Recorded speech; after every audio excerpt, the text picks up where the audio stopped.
Madam, प्रदेश की बात की जाए तो लगातार भारतीय जनता पार्टी है कह रही है कि एक साल जो ये तीसरी सरकार का पूरा हुआ है ये बहुत सराहनीय रहा है और सुशासन के रूप में मना रही है बीजेपी। इसको सुशासन कहोगे या कुशासन कहोगे आप, 11 साल हो गए हैं इनको, लेकिन जिस प्रकार से पूरी स्थिति हमारे राज्य में बिगड़ती ही चली गई है, कानून व्यवस्था, आज हम यहाँ जिस परिसर में खड़े हैं आप देख लीजिए कि कानून व्यवस्था पूरी तरह से ख़त्म हो चुकी है।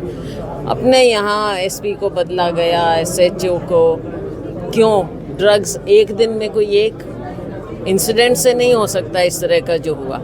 हम हर बार इस बात को उठाते रहे और आप लोगों का धन्यवाद करूंगी कि मीडिया ने भी इसमें पूरा सहयोग दिया है हमारा।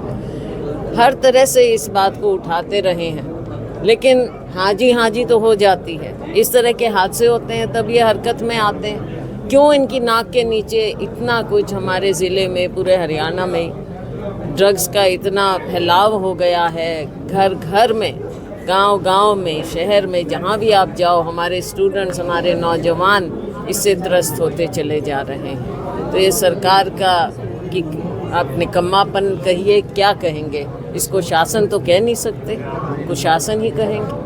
मैडम, एसआईआर को किस तरीके से देखते हैं? पहले बिहार के अंदर एसआईआर लागू हुआ और आज बताया जा रहा है कि पूरे देश में। देखो, एसआईआर में हमने उस समय भी कहा था कि आपने टाइमिंग नहीं देखी ना, चुनाव आए तब आपको एकदम याद आया एसआईआर का।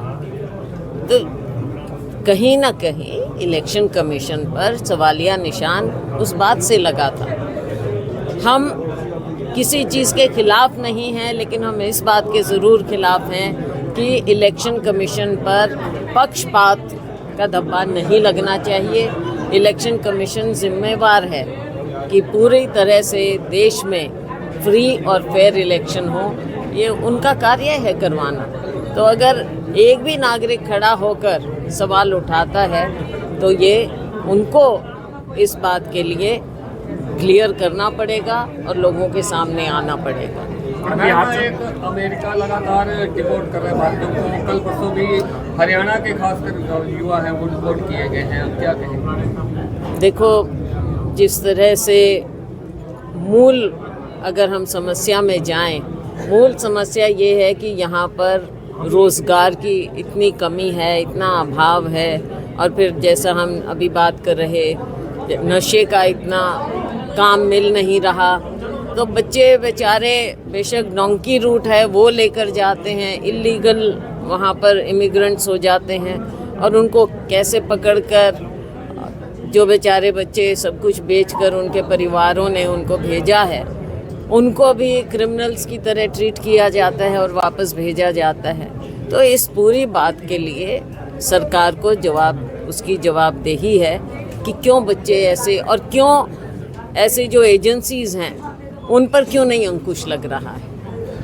मैडम, बिहार चुनाव अपने पीक पर है, क्या मानते हैं किस तरीके के रिजल्ट रह सकते हैं और कांग्रेस कितना वहां पर काम कर रही है? कांग्रेस पूरा काम कर रही है, हमारा महागठबंधन है और सभी पार्टियां मिलकर हम विपक्ष की पार्टियां चुनाव लड़ रही हैं, और जो रिस्पांस राहुल जी को मिला, यात्रा को मिला, बहुत बढ़िया, लोगों में एक नया विश्वास पैदा हुआ है बिहार में, और हमें पूरा विश्वास है कि पिछला कार्य देखते हुए जो सरकार रही नीतीश जी की, भाजपा की, लोगों ने उसकी असलियत देख ली। आज भाजपा के सामने कोई चेहरा नहीं है, कोई चेहरा नहीं है। नीतीश जी जूनियर पार्टनर होने के बावजूद वो मुख्यमंत्री रहे, और आज भी भाजपा कुछ दिखा नहीं पा रही है, कोई मुख्यमंत्री चेहरा नहीं है।